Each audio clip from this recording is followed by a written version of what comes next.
नमस्कार विद्यार्थी मित्रों, हम हिंदी साहित्य में और दूसरे पाठ की ओर आगे बढ़ रहे हैं। 13 हमने लास्ट में देखा साधु उपदेश। अब साधु उपदेश किस प्रकार के आज के ज़माने में ये लोग अपना स्वार्थ सिद्ध करने के लिए ये भोली भाली प्रजा को किस प्रकार वे लोग लूटते हैं, लूट लेते हैं, यह बात हमने देखी। और साधु किस प्रकार के होते हैं, उनके कई प्रकार होते हैं बच्चों, आप लोग जानते हैं। कई प्रकार के साधु पढ़े लिखे होते हैं, बहुत सारा शास्त्रीय ज्ञान होता है, गीता, रामायण, उपनिषद, तरह तरह प्रकार के ये किताबों का उन लोगों के पास ढेर सारा ज्ञान होता है। लेकिन कभी कभी वे लोग मौन धारण कर लेते हैं ताकि आप लोग कुछ पूछने जाएं और आप लोगों को शायद ही कोई उत्तर मिल पाए। और इस प्रकार के कुछ साधु हैं जो नहीं जानते हैं और शहर से दूर बगिया बनाकर वहाँ झोपड़ी बना देते हैं और आश्रम की तरह बनाकर वहाँ वे लोग रहने लगते हैं और अपने आप को साधु कहते हैं। सचमुच साधु का मतलब है सुंदर पुरुष, जिसे तरह तरह प्रकार का ज्ञान है, जिसकी मीठी वाणी है, सुनने योग्य है। इस प्रकार के लोगों को हम साधु पुरुष कहेंगे। तो बच्चों, हमने कई प्रकार के साधु देखे। हमारे समाज में प्रवर्तमान किस प्रकार के लोग हैं आज, और ऐसे विडंबना आज कैसे लोगों के बीच है। जो ज़्यादा अंधश्रद्धालु है वे सबसे जो पढ़े लिखे हैं, और वही लोग भगवान में विश्वास करने के बजाय ऐसे साधु बाबाओं में विश्वास करके उन लोगों के चरण स्पर्श करके उन्हें गुरु बना लेते हैं, और वही लोग उन्हें महान बना देते हैं। हकीकत में वे महान नहीं होते। तो बच्चों, यह बात हमने देखी। इसके पश्चात हम आगे बढ़ रहे हैं। नेक्स्ट पाठ है मेरी माँ। माँ शब्द सुनते ही अंदर से एक प्रकार का हिलार जन्म लेता है, एक प्रकार की भावना जन्म लेती है। माँ शब्द कहते ही इतना उमड़कर वह शब्द प्रेम से निकलता है कि कोई भी शब्द सुनते ही थोड़ी देर के लिए सोच में पड़ जाता है, रुक सा जाता है। तो मेरी माँ ये आत्मकथा अंश है। लिखा है एक बहुत जाने माने और बहुत बड़े क्रांतिकारी ने। आप लोग जानते हैं तरह तरह प्रकार के क्रांतिकारी हमारे यहाँ हो गए। किसी ने हिंदुस्तान को आज़ाद कराने के लिए अपनी खुद की राह बना ली, किसी ने आज़ाद कराने के लिए लोगों का मोहरा बनाया, और किसी ने हिंदुस्तान को आज़ाद करने के लिए हमला कर दिया, या तो किसी ने अपने तरीके से बलिदान देकर हिंदुस्तान को आज़ाद करने की कोशिश की। तो बच्चों, ये थे अल्फ्रेड क्रांतिकारी लोग जो हिंदुस्तान के इतिहास के पन्नों पर अमर हो गए। तो बच्चों, हम देखने जा रहे हैं ऐसे ही क्रांतिवीर श्री राम प्रसाद बिस्मिल। आप लोग जानते हैं, वीर सावरकर को जानते हैं, सुभाष चंद्र बोस को जानते हैं, तात्या टोपे को जानते हैं, निडर आज़ाद को जानते हैं, शहीद भगत सिंह, राजगुरु सुखदेव, रानी लक्ष्मीबाई, ऐसे कई प्रकार के लोग जो थे वह अपने तरीकों से हिंदुस्तान को आज़ाद करने की कोशिश करते थे। और कुछ गांव के, शहर के, बड़े बड़े नगर के लोग सुबह से शाम तक हिंदुस्तान का झंडा लिए भारत माता की जय, वंदे मातरम के नारे लगाते हुए ये अंग्रेज़ों के खिलाफ आवाज़ उठाते थे। क्योंकि 200 साल के बाद ये हिंदुस्तान में ऐसे लोग ऐसे लोगों ने जन्म लिए कि वे कुछ कर सकें। 200 साल तक हमारे हिंदुस्तानियों ने ये गुलामी सही और अनेक प्रकार की यातनाएं झेली।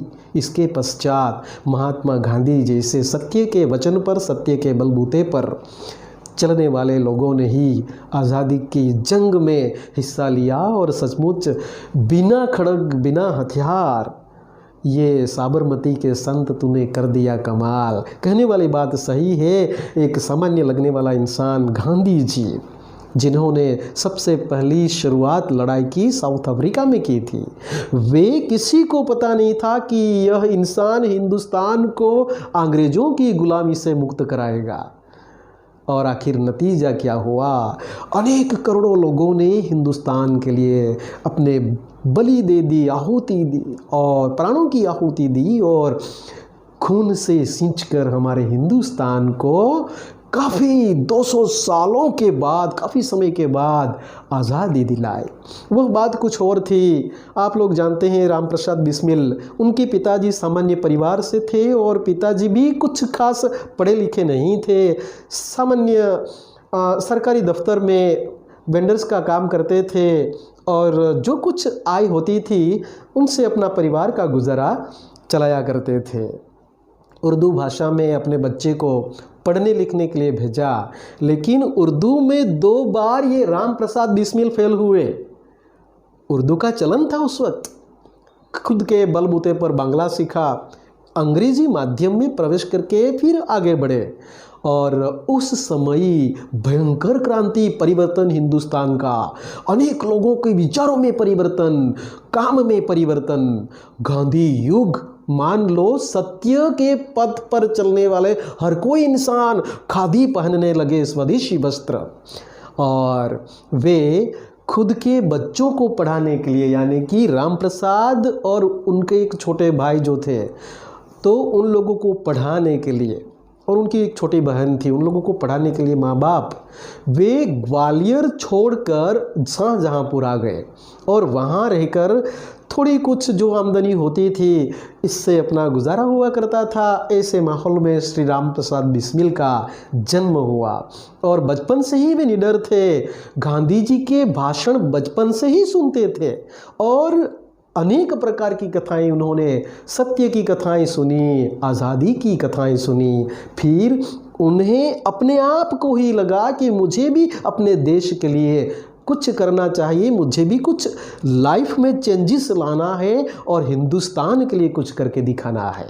तो बच्चों, इन्होंने भी, वे जैसे जैसे बढ़ते गए आगे, जैसे जैसे आगे बढ़ते गए, परिवार ने बहुत कुछ रोकने की कोशिश की, नहीं हिम्मत हारे और माँ ने इतना बढ़ावा दिया, माँ ने इतना उसे काबिल बना दिया कि सचमुच वह एक बहुत बड़ा क्रांतिकारी बना।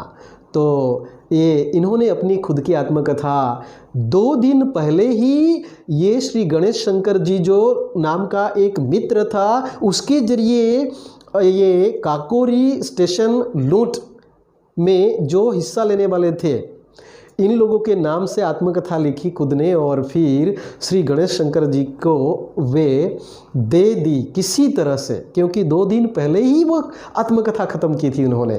फांसी होने वाली थी, उन्हें फांसी होने वाली थी और मेन आरोपी उसे माना गया था, मेन गुनहगार श्री राम प्रसाद बिस्मिल को माना गया। और अंग्रेज तो एक बार मान ले तो मान ही लेते थे, कई बार कोशिश कर रहे आप, लेकिन इसमें कोई परिवर्तित कुछ भी नहीं हो सकता था। क्यों? क्योंकि वे खुद के वकील, खुद के जज, तो इसी प्रकार वे सरकार चलाते थे और अनेक प्रकार के अत्याचार करते थे। काकोरी स्टेशन लूटा गया था, आप लोग जानते हैं। लखनऊ और हरदोई के बीच एक काकोरी स्टेशन, राम प्रसाद बिस्मिल और उनके साथियों को ये पता चला कि यहाँ हथियारों का खजाना आने वाला है, चलो हम हिंदुस्तानी, हथियार हमारे पास नहीं है, लूट चलाते हैं। और आखिर में काकोरी स्टेशन पर लूट चलाई थी और मेन आरोपी के रूप में इन्हें पकड़ा गया, गिरफ्तार किया गया और मुजरिम करार देते हुए उन्हें और उनके साथियों को, 12 से 15 साथियों को फांसी की सज़ा सुनाई दी गई थी। इसके पहले ही 2 दिन पहले ही जो कुछ आत्मकथा में लिखा था वही थोड़ा अंश यहाँ दिया गया है, वह भी माँ के बारे में। माँ किस प्रकार होती है, कैसी होती है, अगर माँ न होती तो आज वह इस मुकाम पर नहीं पहुँच पाता, लोग उसे आज इतिहास के सुनहरे पन्ने पर इसका नाम न देख पाते। तो बच्चों, आज हम बिस्मिल, श्री राम प्रसाद बिस्मिल और इसकी माँ के बारे में देखने जा रहे हैं।